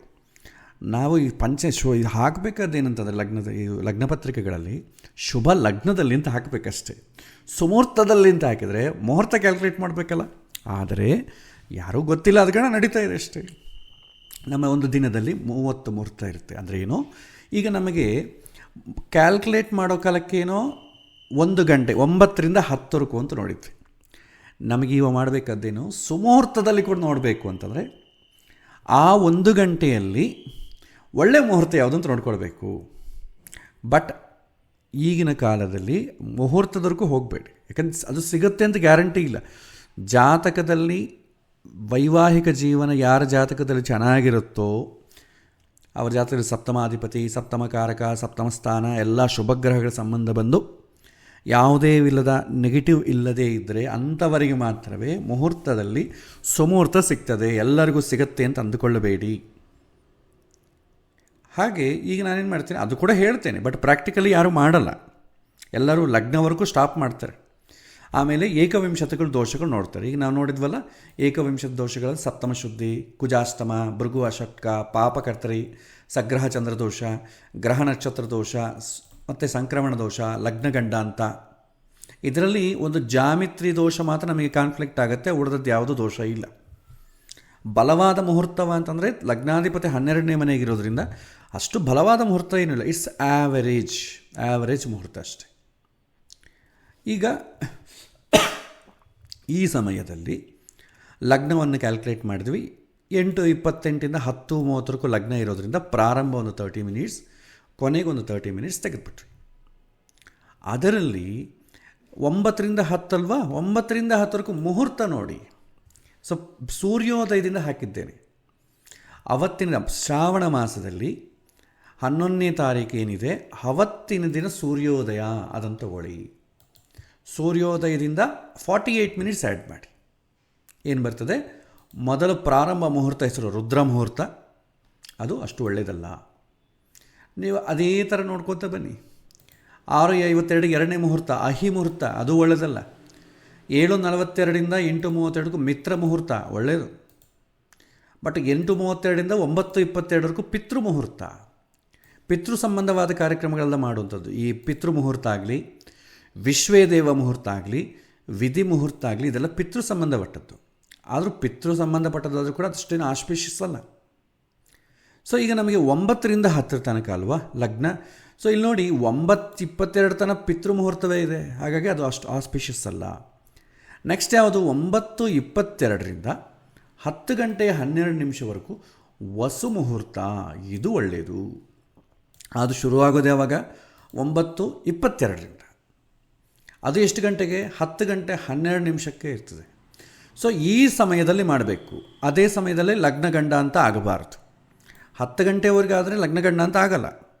ಇದು 10 ಗಂಟೆ 12 ನಿಮಿಷ ಗಂಡ ಅಂತ ಆಗ್ತದೆ. ಚೆಕ್ ಮಾಡೋಣ. ಸೊ ನಾನೇನು ಮಾಡ್ತೇನೆ, ಓಕೆ, ಸೊ 9 ಗಂಟೆಯಿಂದ 9:22 ಅಲ್ವಾ, 9:22. ಸೊ ಈ 9:22 10 ಗಂಟೆ ನೋಡಿ. 10 ಗಂಟೆಗೆ ಅಂತಂದರೆ ನಿಮಗೆ ಡಿಗ್ರೀಸ್ ನೋಡಿ, ಆವಾಗೆ ಲಗ್ನ ಗಂಡ ಅಂತ ಬಂದ್ಬಿಡ್ತು, 26 ಡಿಗ್ರಿಗೆ ಬಂದ್ಬಿಡ್ತು, ಕೊನೆ ಟೈಮಿಗೆ ಬಂದ್ಬಿಡ್ತು. So 10:22, 10:12, okay sorry. ಸೊ 10:12 ಅಂದರೆ 24, ಅಂದರೆ ಇನ್ನೇನು ಎಡ್ಜಲ್ಲಿದೆ. ಸೊ ಹಾಗಾಗಿ 9:22 10 ಗಂಟೆ 12 ನಿಮಿಷಕ್ಕೆ ಮಾತ್ರವೇ ಮುಹೂರ್ತ ಮಾಡಬೇಕು. ಇಲ್ಲಿ ಭಾಳ ಜನ ನಾವು ಈ ಒಂದು ಇನ್ವಿಟೇಷನ್ ನೋಡಿ ಎಲ್ಲ ರೌಂಡ್ ಫಿಗರೇ ಇರುತ್ತೆ. 9ರಿಂದ 10, 9:15 10:30, 10ರಿಂದ 11, ಇದೆಲ್ಲ ರೌಂಡ್ ಫಿಗರ್ ಮುಹೂರ್ತಗಳು. ಇದು ಎಕ್ಸಾಕ್ಟ್ಲಿ ಪರ್ಫೆಕ್ಟ್ ಆದಂಥ ಮುಹೂರ್ತಗಳಲ್ಲ. ಆದರೆ ಇದರಲ್ಲಿ ಏನು ಮಾಡ್ತೇವೆ, ಪರ್ಫೆಕ್ಟಾಗಿ ನೋಡ್ತೇವೆ. ಸೊ ಕರೆಕ್ಟಾಗಿ ಆ ಮುಹೂರ್ತ ಶುರು ಆಗೋದು ಯಾವಾಗ ನೋಡ್ಕೊಳ್ಳಿ. ಆ ಮುಹೂರ್ತ ಶುರು ಆಗೋದು ಕೂಡ ನಾವು ಎಕ್ಸಾಕ್ಟ್ಲಿ ನಮ್ಮ ವಾಚಲ್ಲಿ ಕರೆಕ್ಟಾಗಿರಲ್ಲ. ಹಾಗಾಗಿ ಏನು ಮಾಡ್ತೇವೆ, 9:22 10 ಗಂಟೆ 12 ನಿಮಿಷ ಅಲ್ವಾ, ಪ್ರಾರಂಭದ ಒಂದು 10 ನಿಮಿಷ, ಕೊನೆಗೆ 10 ನಿಮಿಷ ತೆಗೆದುಬಿಡುವ. ಯಾಕೆಂದರೆ ನಮ್ಮ ವಾಚ್ಗಳು ಕರೆಕ್ಟಾಗಿದೆಯೋ ಗೊತ್ತಿಲ್ಲ, ಅದು ಸಂಧಿ ಆಗಬಾರ್ದು. ಈಗ 9:22 ಅಂತ ಅಂದ್ಕೊಳ್ಳಿ, 9:15 ಇಟ್ಕೊಳ್ಳಿ. 9:15 10 ಗಂಟೆ 12 ನಿಮಿಷ ಅಲ್ವಾ, ಕೊನೆಯದು ತೆಗೆದುಬಿಡಿ. 9:15 10 ಹಾಗೆ ಇಟ್ಕೊಳ್ಳಿ. ಹಾಫ್ ಆನ್ ಅವರ್ ಮಾತ್ರವೇ ಬರುತ್ತೆ. 48 ಮಿನಿಟ್ಸ್ ಆ್ಯಕ್ಚುಲಿ ಮುಹೂರ್ತ. ಅದನ್ನು ನಾವೇನು ಮಾಡ್ತೇವೆ, 40 ಮಿನಿಟ್ಸ್ ಒಂದು ರೌಂಡ್ ಫಿಗರ್ ಮಾಡಿ ಹಾಫ್ ಆನ್ ಅವರ್ ಮಾಡ್ತೀವಿ. ಅಂದರೆ ಆ 11ನೇ ತಾರೀಕು ಕನ್ಯಾ ಲಗ್ನ, ಅದರಲ್ಲೂ ವಸು ಮುಹೂರ್ತದಲ್ಲಿ ನಾವು ಮಾಡ್ತೇವೆ. ಸುಮುಹೂರ್ತ ಅಂತ ಬ್ರ್ಯಾಕೆಟಲ್ಲಿ ವಸು ಅಂತ ಹಾಕಿ, ಒಳ್ಳೆಯದೇ. ನಿಮ್ಮನ್ನು ಯಾರು ಪಾಯಿಂಟ್ಔಟ್ ಮಾಡಲಿಕ್ಕೆ ಬರಲ್ಲ, ಯಾಕಂದರೆ ಮುಹೂರ್ತವನ್ನು ನಾವು ಕ್ಯಾಲ್ಕುಲೇಟ್ ಮಾಡ್ತೇವೆ. ಮೆಜಾರಿಟಿ ಯಾರು ಮುಹೂರ್ತವನ್ನು ಕ್ಯಾಲ್ಕುಲೇಟ್ ಮಾಡೋದಿಲ್ಲ. ಬೇಕಾದ್ರೆ ನೀವು ನೋಡ್ಕೊಳ್ಳಿ, ಕ್ಯಾಲ್ಕುಲೇಟ್ ಮಾಡಿದ್ರೆ ಹೆಸರು ಬರ್ತದೆ. ಒಂದೊಂದು ಸಲ ಅವರು ಟೈಮ್ ಚೆನ್ನಾಗಿತ್ತು ಅಂದ್ಕೊಳ್ಳಿ, ಒಳ್ಳೆ ಮುಹೂರ್ತ ಕನೆಕ್ಟ್ ಆಗ್ಬೋದು. ಸೊ ಈ ಹಾಫ್ ಆನ್ ಅವರ್ಲಿ ಮಾಡ್ತೇವೆ. ಸೊ ಹಾಫ್ ಆನ್ ಅವರ್ಲಿ ಏನು ಮಾಡಬೇಕು, ಪ್ರಾರಂಭ ಮಾಡಬೇಕು, ಮುಗಿಸ್ಬೇಕು, ಈ ಥರ ಡೌಟ್ಸ್ ಭಾಳ ಇರ್ತದೆ. ಮುಖ್ಯವಾಗಿ ಆ ಸಂಸ್ಕಾರದಲ್ಲಿ ಮುಖ್ಯೋದ್ದೇಶದ ಒಂದು ಏನಿರ್ತದೆ ಅದು ಆ ಸಮಯದಲ್ಲಿ ಮಾಡಬೇಕು, ಪ್ರಾರಂಭ ಮಾಡಬೇಕು ಅಂತ ಅರ್ಥ ಅಲ್ಲ. ವಿವಾಹ ಅಂತ ಅಂದ್ಕೊಳ್ಳಿ, ಏನು ಮಾಡ್ತೇವೆ, ಜೀರಿಗೆ ಬೆಲ್ಲ ಪ್ರಧಾನ. ಶಾಸ್ತ್ರ ಹೇಳೋದು ಜೀರಿಗೆ ಬೆಲ್ಲ. ಈ ಒಂದು ತಾಳಿ ಕಟ್ಟೋದು ಕೂಡ ಅದು ಇಂಪಾರ್ಟೆಂಟ್ ಏನಲ್ಲ, ಅದಕ್ಕೆ ಯಾರೋ ಮುಹೂರ್ತ ಇಡಲ್ಲ. ಬಟ್ ಕೆಲವು ಜನ ಅದಕ್ಕೂ ಇಡ್ತಾರೆ. ಬಟ್ ಜೀರಿಗೆ ಬೆಲ್ಲ ಮೊದಲು ಅವರು ಹುಡುಗ ಹುಡುಗಿಯನ್ನು ಮೊದಲು ನೋಡಿಕೊಳ್ಳೋದು ಜೀರಿಗೆ ಬೆಲ್ಲ ಇಡೋದು, ಅದೇ ಪ್ರಧಾನ. ಬ್ರಹ್ಮರಂಧ್ರದ ಮೇಲೆ ಜೀರಿಗೆ ಬೆಲ್ಲವನ್ನು ಇಡುವಂಥದ್ದು. ಅದಕ್ಕೆ ಕಮಿಟೆಡ್, ನಾನು ಕಮಿಟೆಡ್ ಆಗಿದ್ದೇನೆ, ನಿನ್ನ ಒಳಗಿರುವಂಥ ಭಗವಂತನ ಸಾಕ್ಷಿಯಾಗಿ ನಾನು ಕಮಿಟೆಡ್ ಆಗಿದ್ದೇನೆ ಅಂತ ಒಂದು ಓದ್ ತಗೊಳ್ಳೋದು. ಅದನ್ನು ಮಾಡಿದ್ರೆ ಸಾಕು. ಅದನ್ನು ಮಾಡಲಿಕ್ಕೆ ನಿಮ್ಗೆ ಎಷ್ಟೊತ್ತು ಬೇಕು, ಅದು ಮಾಡೋದು ಮಿನಿಮಮ್ ಒಬ್ಬರನ್ನೊಬ್ಬರು ನೋಡಿಕೊಳ್ಳೋದು, ಆ ತಲೆ ಮೇಲೆ ಇಡೋದು ಮಿನಿಮಮ್ 1 to 1 ಮಿನಿಟ್ ಕೂಡ ಹಿಡಿಯಲ್ಲ ನಿಮಗೆ. ಸೊ 9:00ರಿಂದ 10 ಒಳಗೆ ನೀವು ಪ್ಲ್ಯಾನ್ ಮಾಡಿಕೊಂಡು ಕರೆಕ್ಟಾಗಿ ಮಿಡ್ ಪಾಯಿಂಟ್ ಸರ್ ಕರೆಕ್ಟಾಗಿ 9:45 ಇಟ್ಬಿಡೋಣ. ಅದಕ್ಕೆ ಮುಂಚಿತವಾಗಿ ಮಂತ್ರಗಳು ಬರುತ್ತೆ, ಸೂರ್ಯ ಸೂಕ್ತ, ಮಂಗಳಾಷ್ಟಕ, ಇದನ್ನೆಲ್ಲ ಮುಂಚಿತವಾಗಿ ಪ್ಲ್ಯಾನ್ ಮಾಡ್ಕೋಬೇಕು. ಕರೆಕ್ಟಾಗಿ ಆ ಟೈಮಿಗೆ ಮುಗಿಯೋ ಥರ ನೀವು ಮಂತ್ರಗಳನ್ನು ಪ್ಲ್ಯಾನ್ ಮಾಡಿಕೊಂಡು ಇಡಿಸ್ಬೇಕು. ಹೌದು, ಅವಸರ ಆದ್ರೆ ಬಾದ್ರೆ ಮಾಡೋ. ಯಾಕಂದರೆ ಭಗವಂತನ ಮುಂದೆ ಪ್ರಶಾಂತವಾಗಿ ಕೂಲಾಗಿ ಮಾಡ್ಕೋಬೇಕು. ಅವಸರ ಮಾಡಿಕೊಳ್ಳಲೇಬಾರ್ದು. ಮುಂಚೆ ಆ ಪ್ಲ್ಯಾನ್ ಮಾಡ್ಕೊಳ್ಳೋದೇ ಅವಸರ ಆಗ್ತದೆ. ತುಂಬ ಕೂಲಾಗಿ ಮಾಡ್ಕೊಳ್ಳೋವಂಥದ್ದು. ಭಗವಂತನ ಮುಂದೆ ಯಾರಾದರೂ ಅವಸರ ಮಾಡ್ತಾರಾ? ಅಭಿಷೇಕವನ್ನು ನಾವು ಅವಸರವಾಗಿ ಮಾಡ್ತೀವ, ಪ್ರಶಾಂತವಾಗಿ ಮಾಡ್ತೀವಿ ತಾನೆ. ಇದು ಭಗವಂತನ ಮುಂದೆ ನಾವು ಪ್ರಮಾಣ ಮಾಡೋದು, ಪ್ರಾಮಾಣಿಕವಾಗಿ ನಾವಿಬ್ಬರೂ ಜೀವನ ಮಾಡ್ತೇವೆ ಅಂತ ಪ್ರಮಾಣ ಮಾಡೋದು. ಅಲ್ಲಿ ಅವಸರ ಮಾಡೋದಾಗಲಿ, ಅಲ್ಲಿ ಪಕ್ಕದಲ್ಲಿ ನೀನು ಮೊದಲಿಡು, ನೀನು ಮೊದಲಿಡು, ಇದು ಗಲಾಟೆ. ಇವರಿಬ್ಬರು ಒಬ್ಬರನ್ನೊಬ್ಬರು ಎನ್ಕರೇಜ್ ಮಾಡೋದು, ರಾಕ್ಷಸ ಆನಂದವನ್ನು ಅನುಭವಿಸೋದು, ಇದೆಲ್ಲ ಕೂಡ ಶ್ರೇಯಸ್ಕರ ಅಲ್ಲ. ಅಲ್ಲಿ ಭಗವಂತ ಇದ್ದಾನೆ ಎಂಬ ಅನುಸಂಧಾನ ತುಂಬ ಮುಖ್ಯ. ಅದು ಇಲ್ಲದ್ದಾಗಿ ಏನಾಗ್ತದೆ, ಮದುವೆ ಆದ ಮೇಲೆ ಏನಾಗುತ್ತೋ ನಾವು ಇವತ್ತು ನೋಡ್ತಾ ಇದ್ದೇವೆ. ಎಲ್ಲ ಶಾಸ್ತ್ರೋಕ್ತವಾಗಿ ಮದುವೆ ಆಯಿತು, ಒಳ್ಳೆಯ ಮುಹೂರ್ತದಲ್ಲಿ ಮದುವೆ ಆಯಿತು, ಆದರೆ ಮಾಡಬೇಕಾದ ರೀತಿಯಲ್ಲಿ ಮದುವೆ ಆಡಿಲ್ಲ. ಅದೇನೋ ಒಂದು ಗಲಾಟೆ, ಪೈಶಾಚಿಕ ಆನಂದ, ಕೂಗೋದು, ಇದೆಲ್ಲ ಇದ್ರೆ ಏನಾಗ್ತದೆ? ಭಗವಂತನ ಮುಂದೆ ಆ ರೀತಿ ಮಾಡಿದರೆ ಕಷ್ಟ. ಸೊ ಮಿಡ್ ಪಾಯಿಂಟಲ್ಲಿ ಏನಿದೆ ಅದು ಆ ಸಮಯದಲ್ಲಿ ಅದಾಗಬೇಕು. ತಾಳಿ ಕಟ್ಟೋ ಸಂಪ್ರದಾಯ ಇದೆಯಾ, ನಮಗಿದೇ ಇಂಪಾರ್ಟೆಂಟಾ? ಆ ಕಟ್ಟೋದು ಬೇಕಾದ್ರೆ ಆ ಸಮಯದಲ್ಲಿ ಮಾಡಿಕೊಳ್ಳಿ. ಯಾರಿಗೆ ಇಂಪಾರ್ಟೆಂಟಾಗಿ ಏನಿದೆ ಆ ಟೈಮ್. ಸಪೋಸ್ ಉಪನಯನ ಅಂದ್ಕೊಳ್ಳಿ, ಕೆಲವೊಂದು ಜನ ಯಜ್ಞೋಪವೀತ ಹಾಕ್ತಾರೆ, ಕೆಲವೊಂದು ಜನ ಅಂತರ್ಪಟ. ಫಸ್ಟು ತಂದೆಯನ್ನು ನೋಡಬೇಕು, ಯಾವುದು ಇಂಪಾರ್ಟೆಂಟಾಗಿ ಮಾಡಬೇಕು ಅದು ಗೃಹ ಪ್ರವೇಶ ಅಂದ್ಕೊಳ್ಳಿ, ಮೊದಲ ಹೆಜ್ಜೆ ಒಳಗೆ ಇಡೋದು, ಆ ಟೈಮಲ್ಲಿ ಇಟ್ಕೊಳ್ಳಿ. ಅದಕ್ಕೆ 1 ಅವರ್ ಬೇಕಾಗಿಲ್ಲ, 1 ಮಿನಿಟ್ ಸಾಕು ಮಾಡಬೇಕಾದ್ರೆ. ಆ 1 ಮಿನಿಟು ನೀವು ಒಳ್ಳೆ ಟೈಮಲ್ಲಿ ಇಟ್ಕೊಳ್ಳಿ. ಅಯ್ಯೋ ಹಾಫ್ ಆನ್ ಅವರ್ಲಿ ಹೆಂಗ್ರಿ ಮಾಡೋದು, ಇದೆಲ್ಲ ಮೂರ್ಖತನ. ನೀವು ಪ್ರಾರಂಭ ಮಾಡಲಿಕ್ಕೆಲ್ಲ ಮುಹೂರ್ತ, ಆ ಉದ್ದೇಶ ಯಾವುದಕ್ಕೋ ಅದು ಮಾಡೋದಕ್ಕೆ ಮಾತ್ರ ಮುಹೂರ್ತ. ಹೀಗೆ ನಾವು ಇವಾಗ ಏನು ಮಾಡ್ತೇವೆ, ಆವತ್ತಿನ ದಿನ 9:22ರಿಂದ 10:12 ವಸು ಮುಹೂರ್ತ ಆದ ಕಾರಣ ಅದೇ ಕನ್ಯಾ ಲಗ್ನ ವಸು ಮುಹೂರ್ತ. ಕನ್ಯಾ ಲಗ್ನವೂ ಚೆನ್ನಾಗಿದೆ, ವಸು ಮುಹೂರ್ತವೂ ಚೆನ್ನಾಗಿದೆ. ಅದರಲ್ಲಿ ಪ್ರಾರಂಭ ಅಂತ್ಯ ಸ್ವಲ್ಪ ತೆಗೆದುಬಿಟ್ಟು 9:45ರಿಂದ 9:30 ಅಂದ್ಕೊಳ್ಳಿ, 9:30ರಿಂದ 10 ಗಂಟೆ ಒಳಗೆ ಕನ್ಯಾ ಲಗ್ನ ವಸು ಮುಹೂರ್ತ, ಶುಭ ವಸು ಮುಹೂರ್ತದಲ್ಲಿ ವಿವಾಹ ಮಾಡಲಾಗುತ್ತದೆ. ಆ ವಿವಾಹ ಮಾಡಬೇಕು ಅಂತೇಳಿ ಹಿರಿಯರು ನಿಶ್ಚಯಿಸಿದ್ದಾರೆ. ಗುರುಗಳು ಹರಿವಾಯು ಗುರುಗಳು ಅನುಗ್ರಹ ಆಗಿದೆ, ಯಾರು ಬೇಕಾದ್ರೆ ಏನಾದರೂ ಹಾಕ್ಕೋಬೋದು.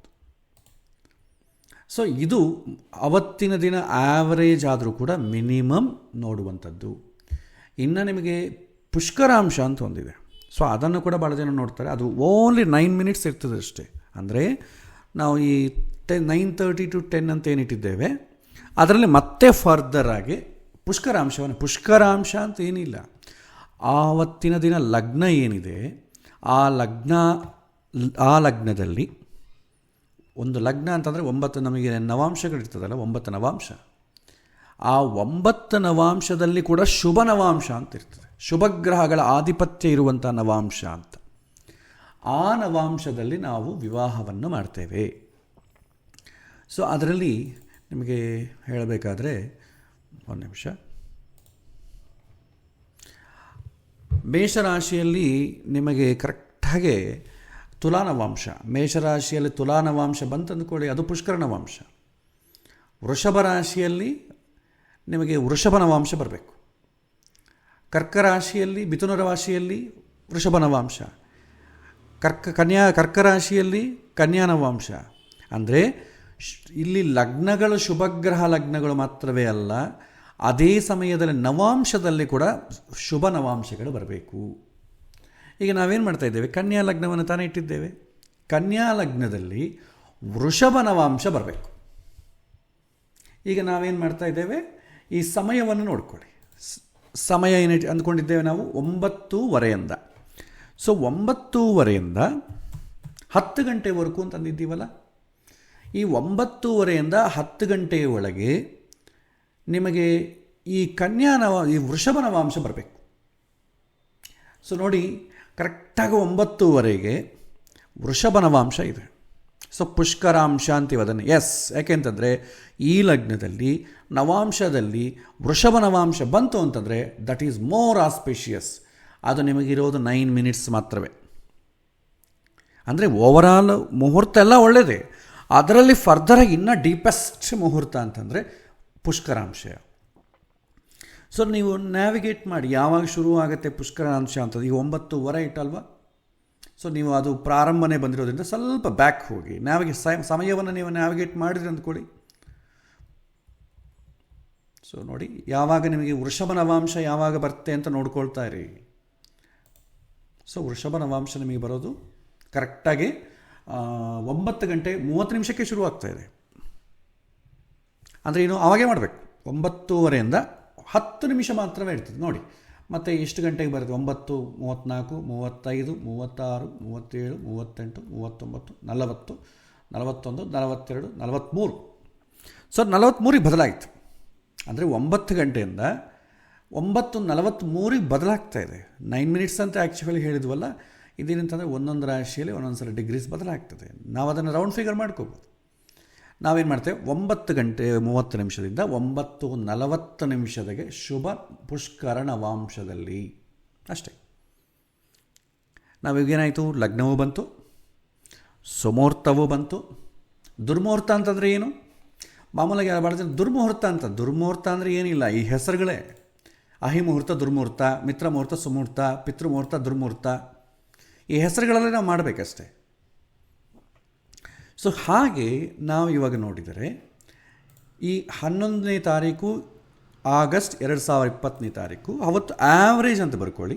ಈ ಡೀಟೇಲ್ಸ್ ಎಲ್ಲ ಹಾಕ್ಕೊಳ್ಳಿ. ಈಗ ಅವತ್ತಿನ ದಿನ ಏನು ಮಾಸ, ಶ್ರಾವಣ ಮಾಸ, ಶುಕ್ಲಪಕ್ಷ, ಸಪ್ತಮಿ, ಭಾನುವಾರ, ಸ್ವಾತಿ ನಕ್ಷತ್ರ, ಶುಭಯೋಗ, ಗರಜಕರಣ, ವರ್ಷ ಬಂದು ಕ್ರೋಧಿನಿ ನಾಮ ಸಂವತ್ಸರ, ಯಾಕಂದರೆ ಬದಲಾಗ್ತದೆ. ದಕ್ಷಿಣಾಯನ, ಭಾಳ ಜನಕ್ಕೆ ದಕ್ಷಿಣಾಯನದಲ್ಲಿ ಮಾಡಬೇಕು, ಉತ್ತರಾಯಣದಲ್ಲಿ ಮಾಡಬೇಕು ಅಂತ ಇದೊಂದು ಕನ್ಫ್ಯೂಷನ್. ಸ್ವಲ್ಪ ಜನ ಉತ್ತರಾಯಣದಲ್ಲಿ ಶ್ರೇಷ್ಠ, ದಕ್ಷಿಣದಾಯನಲ್ಲಿ ಮಾಡಬೇಡಿ. ಇದೆಲ್ಲ ಉತ್ತರಾಯಣ ಉದ್ದೇಶ ಏನಂತಂದರೆ ಎಲಿವೇಷನ್ ಆಗಲಿಕ್ಕೆ. ನೀವು ಗೃಹಸ್ಥ ಧರ್ಮದಲ್ಲೇ ಎಲಿವೇಟ್ ಆಗಬೇಕು. ನಮಗೆ ಲೌಕಿಕ ಪ್ರಾಪಂಚಿಕ ಸುಖ ನಮಗೆ ಬೇಡ.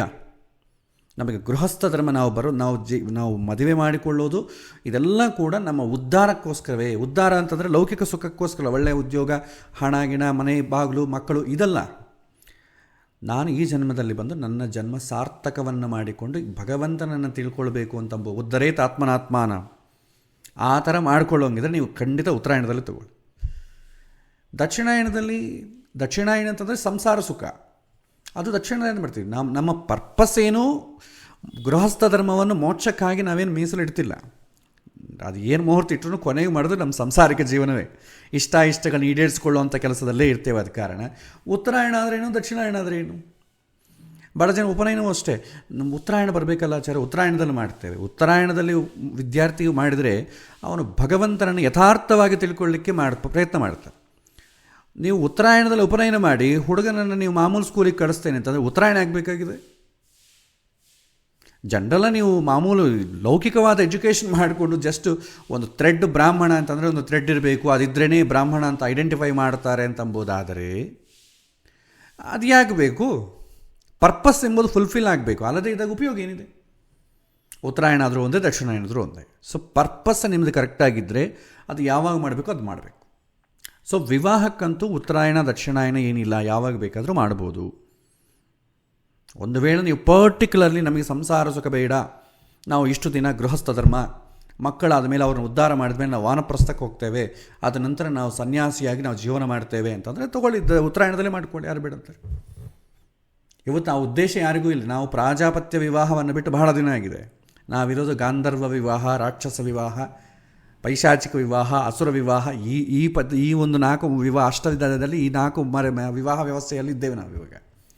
ಅದಕ್ಕೇನು ಬೇಕಾಗಿಲ್ಲ. ಸೊ ಹಾಗಾಗಿ ದಕ್ಷಿಣಾಯನ ಆದರೂ ಒಂದೇ, ಉತ್ತರಾಯಣ ಆದರೂ ಒಂದೇ. ವರ್ಷ, ಋತು ಮತ್ತು ಮಾಸ, ಸೌರಮಾಸ ಕರ್ಕ, ಸೂರ್ಯ ಬಂದು ಕರ್ಕ ರಾಶಿಯಲ್ಲಿದ್ದಾನೆ. ಇದನ್ನು ನೀವು ಡಾಟಾ ನೀವು PDF ಎಲ್ಲ ಹಾಕ್ಕೊಳ್ತೀರೋ, ಅಥವಾ ಯಾಕಂದರೆ ಯಾರನ್ನ ಬಂದಾಗ ಇಮಿಡಿಯೇಟ್ಲಿ ನೀವು ಮುಹೂರ್ತ ಕೊಡಬೇಕಂದ್ರೆ ಈ ಡಾಟಾ ಎಲ್ಲ ರೆಡಿ ಇಟ್ಕೋಬೇಕು. ಸೊ ಇದು ಪಂಚಾಂಗ ಡೇಟಾ. ಆವತ್ತಿನ ದಿನ ಸ್ಪೆಷಲಾಗಿ ಇದೆಲ್ಲ ಬರ್ಕೊಳ್ಳಿ. ಜಾಮಿತ್ರಿ ದೋಷ ಇದೆ, ಚಂದ್ರ 6, 8, 12 ಮನೆಗೆ ಇಲ್ಲ, ಕುಜ ಅಷ್ಟಮದಲ್ಲಿ ಇಲ್ಲ, ಶುಕ್ರ 6ನೇ ಮನೆಗೆ ಇಲ್ಲ, ಪಾಪಕರ್ತರಿ ಇಲ್ಲ, ಸಗ್ರಹ ಚಂದ್ರದೋಷ ಇಲ್ಲ, ಗ್ರಹಣ ನಕ್ಷತ್ರ ದೋಷ ಇಲ್ಲ, ಸಂಕ್ರಮಣ ದೋಷ ಇಲ್ಲ, ಲಗ್ನಗಂಡ ಅಂತ ಇಲ್ಲ. ಈ ರೀತಿ ಬರ್ಕೊಳ್ಳಿ ಪೇಪರ್ನಾಗೆ. ನಿಮಗೆ ಪ್ರಿಂಟೆಡ್ ಶೀಟು ಅಥವಾ ನೀವು ಸಪ್ರೇಟಾಗಿ ಬೇಕಾದರೆ ಒಂದು ವೈಟ್ ಪೇಪರ್ನಾಗೆ ಬರ್ಕೊಳ್ಳಿ. ಸಮಯ ಇಲ್ಲದಿದ್ದರೆ ಈ ವಿಡಿಯೋನ ನಿಮಗೆ ಹೇಗೂ ಕಳಿಸ್ತೀನಲ್ಲ ಮತ್ತೆ ನೋಡಿ ಬರ್ಕೊಳ್ಳಿ. ಇದೇ ಥರ ಪ್ರಾಕ್ಟೀಸ್ ಮಾಡಲಿಕ್ಕೆ ಅಷ್ಟೇ. ಇದೇ ಒಂದು 2-3 ಮುಹೂರ್ತ ಪ್ರಾಕ್ಟೀಸ್ ಮಾಡಿದರೆ ನಿಮ್ಗೆ ಆಟೋಮೆಟಿಕಾಗಿ ನೀವೇ ಮಾಡ್ಕೊಳ್ತೀರ.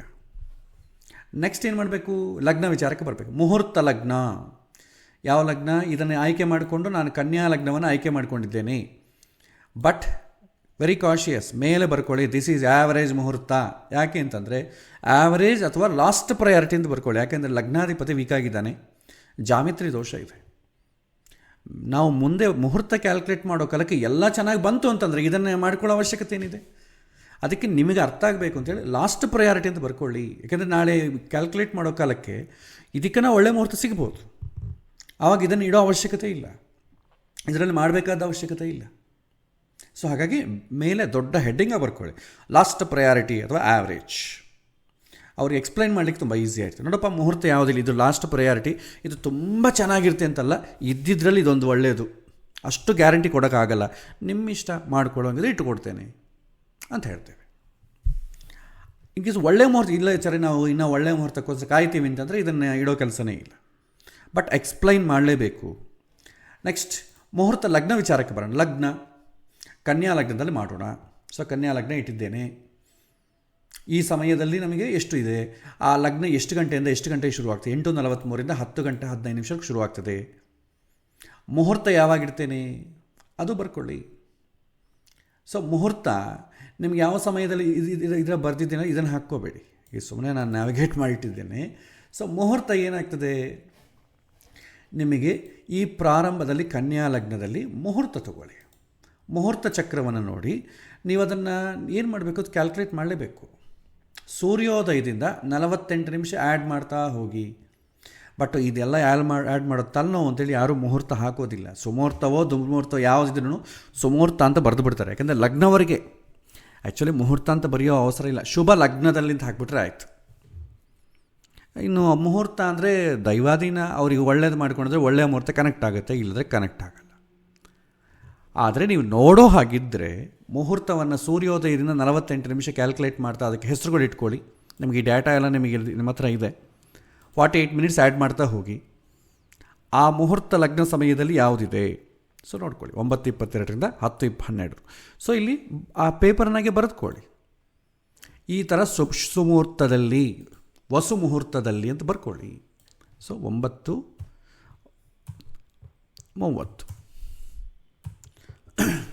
ಸೊ ಸುಮುಹೂರ್ತದಲ್ಲಿ ಅಂತ ಬರ್ಕೊಳ್ಳಿ. ಇಲ್ಲಿ ವರಾಹ ಅಂತಿದೆಲ್ಲ ಇದು ಜಸ್ಟ್ ಅದು ಮಿಸ್ ಆಗಿದೆ. ಬಟ್ ವಸು ಮುಹೂರ್ತ, ಆ ಸುಮುಹೂರ್ತ ಬಂದು ವಸು ಮುಹೂರ್ತ.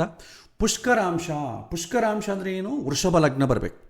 ಸೊ ಪುಷ್ಕರಾಂಶಕ್ಕೆ ಸಂಬಂಧಪಟ್ಟ ನಾನು ನೋಟ್ಸು ಕೊಡ್ತೇನೆ, ನಿಮಗೆ ಆಲ್ರೆಡಿ ಕಳಿಸಿದ್ದೀನಿ ಅನಿಸುತ್ತೆ. ಬಟ್ ಈಗ ಕಳಿಸಲಿದ್ರೆ ನಾನು ಪುಷ್ಕರಾಂಶವನ್ನು ನೆಕ್ಸ್ಟ್ ಕ್ಲಾಸ್ ಒಂದು ಸಲ ಎಕ್ಸ್ಪ್ಲೈನ್ ಮಾಡ್ತೀನಿ. ನೆಕ್ಸ್ಟ್ ಕ್ಲಾಸ್ ಫಸ್ಟು ಪುಷ್ಕರಾಂಶವನ್ನು ಎಕ್ಸ್ಪ್ಲೈನ್ ಮಾಡಿ ಅದಕ್ಕೆ ಸಂಬಂಧಪಟ್ಟ ನಿಮಗೆ ಡೀಟೇಲ್ಸ್ ಕೊಟ್ಟು ಮತ್ತೆ ಹೇಳ್ತೇನೆ.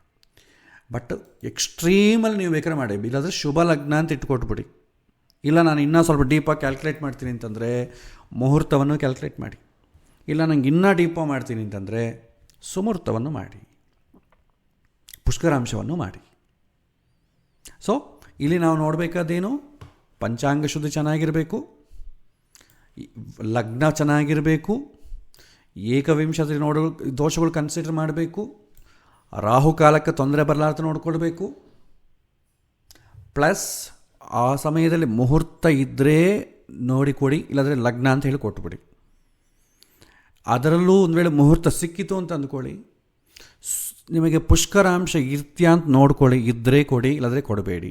ಒಂದು ವೇಳೆ ಸಿಕ್ತು ಅಂದ್ಕೊಳ್ಳಿ, ಶುಭ ಲಗ್ನದಲ್ಲಿ, ಶುಭ ಮುಹೂರ್ತದಲ್ಲಿ, ಶುಭ ಪುಷ್ಕರಾಂಶೆಯಲ್ಲಿ ಎಲ್ಲ ಕೊಡಿ, ಯಾರು ಬೇಡ ಅಂತಾರೆ. ಆಮೇಲೆ ಪಂಚಕ ಅಂತ ಹೇಳ್ತಾರೆ, ಪಂಚಕ ಶುದ್ಧಿ ಅಂಥೇಳಿ. ಸಮಯ ಆಗಿದೆ. ನೆಕ್ಸ್ಟ್ ಕ್ಲಾಸಲ್ಲಿ ಪುಷ್ಕರಾಂಶೆ, ಪಂಚಕ ಶುದ್ಧಿ, ಅಭಿಜಿತ್ ಲಗ್ನ ಎಲ್ಲವನ್ನು ಕ್ಯಾಲ್ಕುಲೇಟ್ ಮಾಡಿ ಹೇಳ್ತೇನೆ. ಅಭಿಜಿತ್ ಲಗ್ನವನ್ನು ಮಾತ್ರ ವಿವಾಹ ಉಪನಯನ ಇದು ಎರಡನ್ನು ಬಿಟ್ಟು ಬೇರೆ ಯಾವುದಕ್ಕನ್ನು ಬಳಸ್ಕೊಳ್ಳಿ. ವಿವಾಹಕ್ಕೆ ಉಪನಯನಕ್ಕೆ ಅಭಿಜಿತ್ ಲಗ್ನವನ್ನು ಬಳಸೋಂಗಿಲ್ಲ, ಕಾಶಿಯಸ್. ಸೊ ನಾ ಕ್ಯಾಲ್ಕುಲೇಷನ್ ಅದಕ್ಕೆ ಹೇಳಲಿಲ್ಲ, ಯಾಕೆಂದರೆ ಅದಾದಮೇಲೆ ಹೇಳೋಣ ಅಂತ. ನೆಕ್ಸ್ಟ್ ಕ್ಲಾಸಲ್ಲಿ ಪಂಚಕ ಹೇಗೆ ಕ್ಯಾಲ್ಕುಲೇಟ್ ಮಾಡಬೇಕು, ಪುಷ್ಕರಾಂಶವನ್ನು ಹೇಗೆ ಕ್ಯಾಲ್ಕುಲೇಟ್ ಮಾಡಬೇಕು, ಅದೇ ರೀತಿ ಅಭಿಜಿತ್ ಲಗ್ನವನ್ನು ಹೇಗೆ ಕ್ಯಾಲ್ಕುಲೇಟ್ ಮಾಡಬೇಕು ಅಂತ ಹೇಳಿ ಅದಕ್ಕೆ ತಕ್ಕಂತೆ ನೋಟ್ಸ್ ಕೊಟ್ಟು ಅದನ್ನು ಎಕ್ಸ್ಪ್ಲೈನ್ ಮಾಡ್ತೀವಿ. ಸದ್ಯಕ್ಕೆ ಮುಹೂರ್ತವನ್ನು ನೀವು ಮಾಡಬೇಕಾದ್ದು ಲಗ್ನವರೆಗೂ ಮಾಡಿ, ಶುಭ ಲಗ್ನವರೆಗೂ ಮಾಡಿ. ಆ ಲಗ್ನ ಎಷ್ಟು ಗಂಟೆಯಿಂದ ಎಷ್ಟು ಗಂಟೆ, ಲಗ್ನ ಗಂಡ ಅಂತ ಪ್ರಾರಂಭದಲ್ಲಿ ಒಂದು 30 ನಿಮಿಷ ತೆಗೆದುಬಿಡಿ, ಎಂಡಿಂಗಲ್ಲಿ ಒಂದು 30 ನಿಮಿಷ ತೆಗೆದುಬಿಡಿ. ರಾಹುಕಾಲ ಬರದೆ ನೋಡಿಕೊಂಡು ಆ ಮುಹೂರ್ತ ಸಮಯ, ಆ ಮುಹೂರ್ತದ ಹೆಸರು ಇಟ್ಟು ಕೊಡಿ. ಆ ಪೇಪರ್ನ ಬರೆದಿಟ್ಕೊಡಿ. ಅದನ್ನ ಬಂದರೆ ರೆಡಿಯಾಗಿರುತ್ತೆ ನಿಮ್ಮ ಹತ್ರ. ಬೇಕಾದ್ರೆ ಕೆಳಗೆ ನೋಟ್ಸ್ ಕೂಡ ಬರ್ಕೊಳ್ಳಿ. ನಾನು ಇವತ್ತೇನು ಹೇಳಿದ್ನಲ್ಲ, ನೀವು ಬರ್ಕೊಂಡ್ರೆ ಉತ್ತಮ. ಯಾಕೆಂದರೆ ಯಾರಾದರೂ ಬಂದಾಗ ನಿಮಗೆ ಅದು ನೆನಪಿರಲ್ಲ. ಕೆಳಗೆ ಬರ್ಕೊಳ್ಳಿ. ಸೊ ಇವತ್ತಿನ ದಿನ ಈ ಅಷ್ಟು ಶ್ರೇಷ್ಠವಾದ್ದೇನೂ ಅಲ್ಲ, ಯಾಕಂದರೆ ರಿಮಾರ್ಕ್ಸಲ್ಲಿ ಬರ್ಕೊಳ್ಳಿ. ಸೊ ಈ ಸಪ್ತಮದಲ್ಲಿ ರಾಹು ಇದ್ದಾನೆ, ಇದೊಂದು ನೆಗೆಟಿವ್ ಪಾಯಿಂಟ್. ಲಗ್ನಾಧಿಪತಿ ದ್ವಾದಶದಲ್ಲಿದ್ದಾನೆ, ಅದೊಂದು ನೆಗೆಟಿವ್. ಕೆಳಗೆ ಬರೆದುಕೊಂಡ್ರೆ ಏನಾಗುತ್ತೆ, ಯಾವುದು ಬೆಟರ್ ಅಂತ ಕೇಳ್ತಾರೆ. ಆಚಾರ್ಯ ಈ ಡೇಟ್ ಮಾಡೋದು ಇನ್ನೊಂದು ಡೇಟ್ ಮಾಡೋದು ಅಂತ ಕೇಳ್ತಾರೆ. ಆವಾಗ ನೀವು ಮತ್ತೆ ಫಸ್ಟಿಂದ ನೋಡಬೇಕಾಗತ್ತೆ. ರೆಡಿಯಾಗಿ ಇಟ್ಕೊಂಡ್ರೆ ಏನಾಗುತ್ತೆ, ನೀವು ಕೇಳೋ ಅವಶ್ಯಕತೆ ಇರಲ್ಲ. ಸೊ ಈ ರೀತಿ ನಾನು 11ನೇ ತಾರೀಕು ಮಾತ್ರ ಮಾಡಿದ್ದೇನೆ. ನೆಕ್ಸ್ಟ್ ಕ್ಲಾಸಲ್ಲಿ ಮತ್ತಿಷ್ಟು ಇದಕ್ಕೆ ಸಂಬಂಧಪಟ್ಟ ಅಡಿಷ್ನಲ್ ಡೇಟಾ ಕೊಟ್ಟು 21ನೇ ತಾರೀಕು ಕ್ಯಾಲ್ಕುಲೇಟ್ ಮಾಡೋಣ. ಈ ಥರ ಒಂದು 2-3 ಮುಹೂರ್ತ ಕ್ಯಾಲ್ಕುಲೇಟ್ ಮಾಡಿದರೆ ನಿಮಗೆ ಈಸಿ, ಮುಹೂರ್ತ ಇಡೋದು ತುಂಬ ಈಸಿಯಾಗಿ ಬಂದುಬಿಡ್ತದೆ. ಇದನ್ನೇ ಸ್ಟೆಪ್ ಬೈ ಸ್ಟೆಪ್ ನೀವು ಫಾಲೋ ಆಗಿ, ಅಥವಾ ನೀವು ಪ್ರಾಕ್ಟೀಸ್ ಮಾಡ್ತೀನಿ ನೆಕ್ಸ್ಟ್ ಕ್ಲಾಸ್ ಒಳಗೆ ಅಂತಂದರೆ 21ನೇ ತಾರೀಕು ಕೂಡ ಪ್ರಾಕ್ಟೀಸ್ ಮಾಡಿ ರೆಡಿ ಇಟ್ಕೊಳ್ಳಿ. ನೆಕ್ಸ್ಟ್ ನಾನು ಹೇಳ್ತೇನೆ, ನಾ ಹೇಳಿದ್ದನ್ನು ನೀವು ಕಂಪೇರ್ ಮಾಡಿಕೊಳ್ಳಿ, ನಾವು ಕರೆಕ್ಟಾಗಿ ಇಡ್ತಾ ಇದ್ದೀವಾ ಇಲ್ಲ ಅಂತ ಕಂಪೇರ್ ಮಾಡಿಕೊಳ್ಳಿ. ಸೊ ಇದು ಇವತ್ತಿನ ಪಾಠ. ಮತ್ತು ಮುಂದಿನ ವಾರ ಮತ್ತಿಷ್ಟು ವಿಚಾರಗಳನ್ನು ತಿಳ್ಕೊಳ್ಳೋ ಪ್ರಯತ್ನ ಮಾಡೋಣ. ನಮೋ ನಮಃ. ಧನ್ಯವಾದಗಳು.